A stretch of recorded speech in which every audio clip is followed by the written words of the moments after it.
When it comes to Valve's Steam, there's really no platform like it. While I do have my gripes about some of its practices and what games it allows on the store page, those pale in comparison to what Steam as a service actually provides. Steam is pretty much the only digital game storefront that allows you to earn money back just by playing your library. There are a few caveats to it, but it's possible to buy a full game via the methods I'll be sharing today. Even if you already know about the trading card method, I highly recommend sticking around because you may hear some new info. I do want to be very blunt here, I'm not going to turn my channel into a how-to channel. This video is purely to help you save a little bit of money. In my Steam game videos, I also like to go the extra mile by sharing each game's lowest sale price, so I didn't think this video would be out of place for me.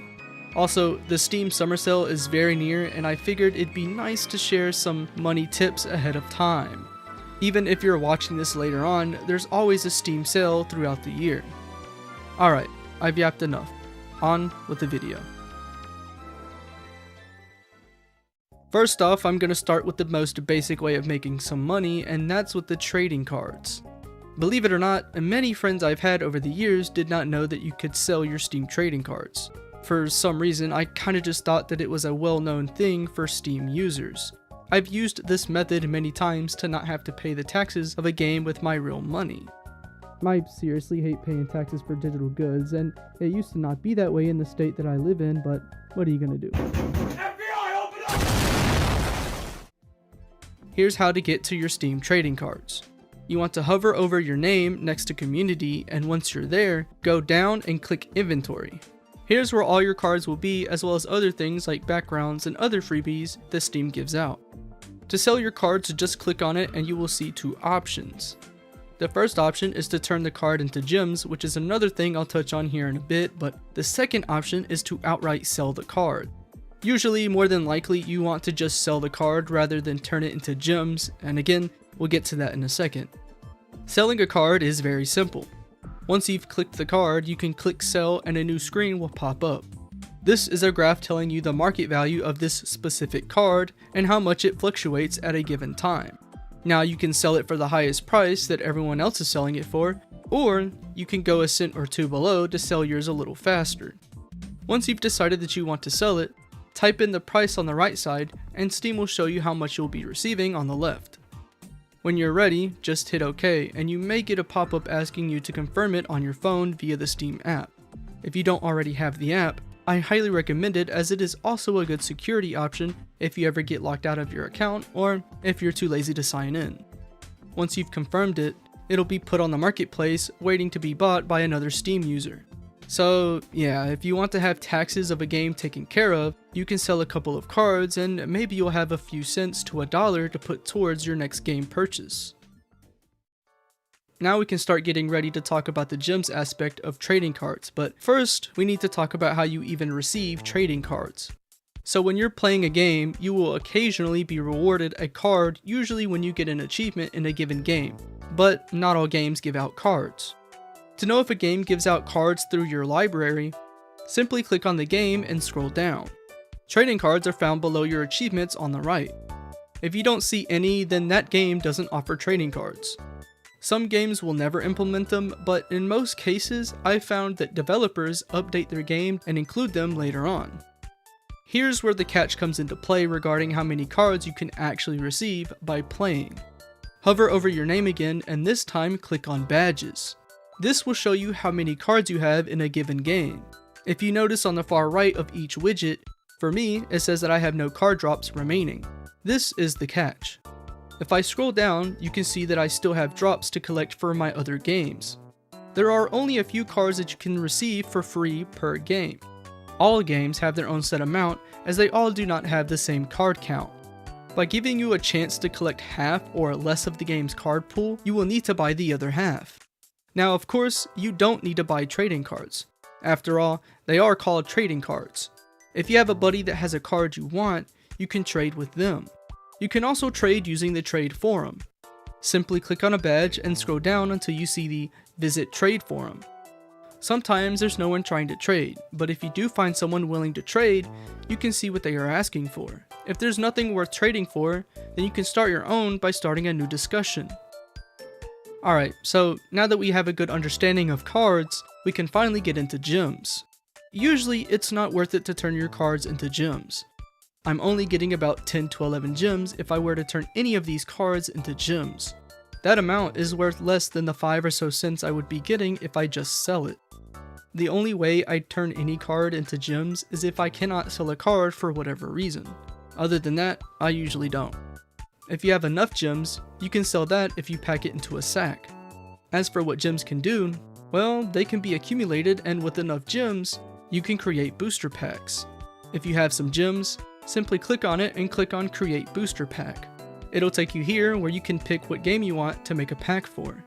Every game has a different amount required to make one, and you can only make a pack a day per game. So I could make a Dragon Ball FighterZ pack today, but have to wait the next day to make another.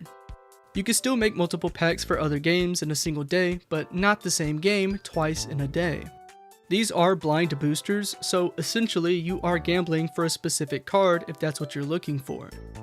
Up to this point, everything has been a free way to sell and create cards, but there is a buying aspect for both cards and gems. Buying cards off the market is pretty harmless. It's your money. Or at least I hope it is anyway.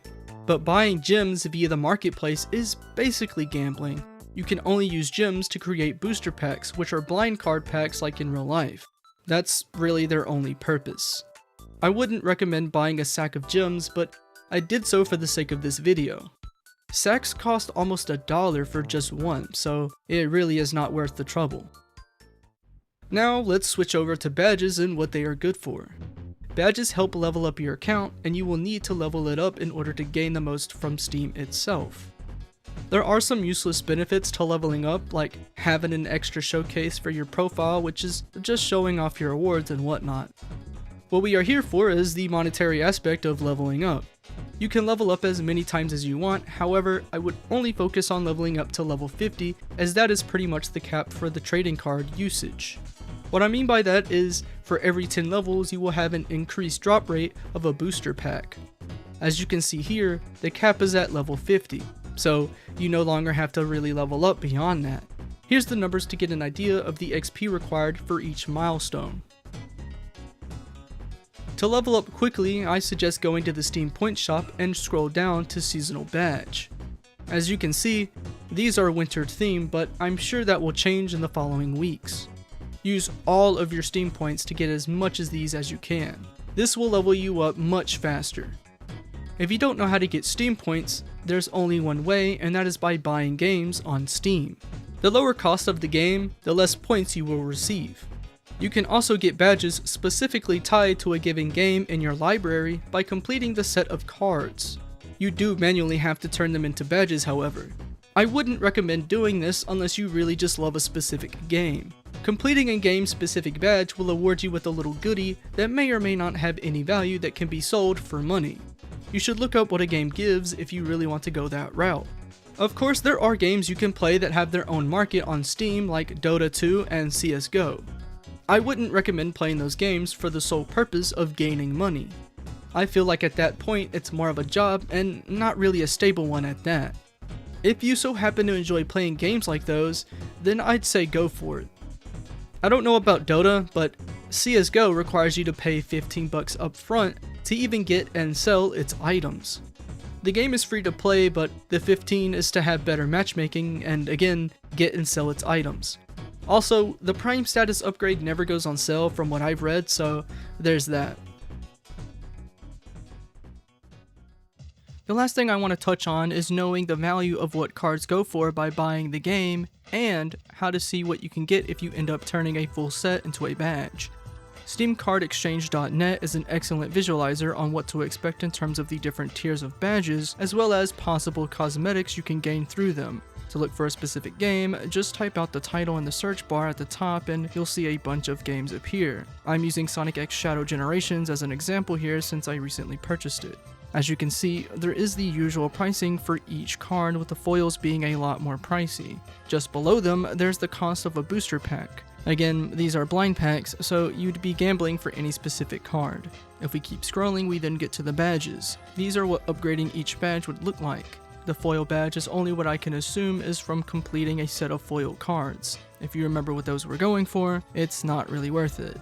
And lastly, we have the cosmetics, those being the emojis and Steam backgrounds. Neither of these are much worth gambling to get. However, the shadow icon is going for $2, which is a lot for something like that. Though, if you notice, it says it's a rare icon, so you'll most likely get a few dupes before you end up getting that one. That pretty much wraps up this video. I hope this helped some of you, and if there's something you think I missed, let me know in the comments below. A tutorial-esque video wasn't something I really thought I'd make, but I felt like there wasn't a good enough video discussing the matter in a simplified form. They usually separate the info you need in multiple parts, so having a one and done like this, I felt was much needed. Plus, the thumbnail was cool to make too. By the time this video goes up, the Steam Summer Sale should be live, so if you want to discover some amazing games, maybe check out some of my other videos. Namely, the 5 genre Steam games. I talk about their base price as well as their lowest discounted price. So while the game you're about to buy is on sale, it may not be the cheapest it's gone for. And if you're watching this years down the road, I'm sure there's another Steam sale around the corner. With that being said, thank you for watching and enjoy the rest of your day.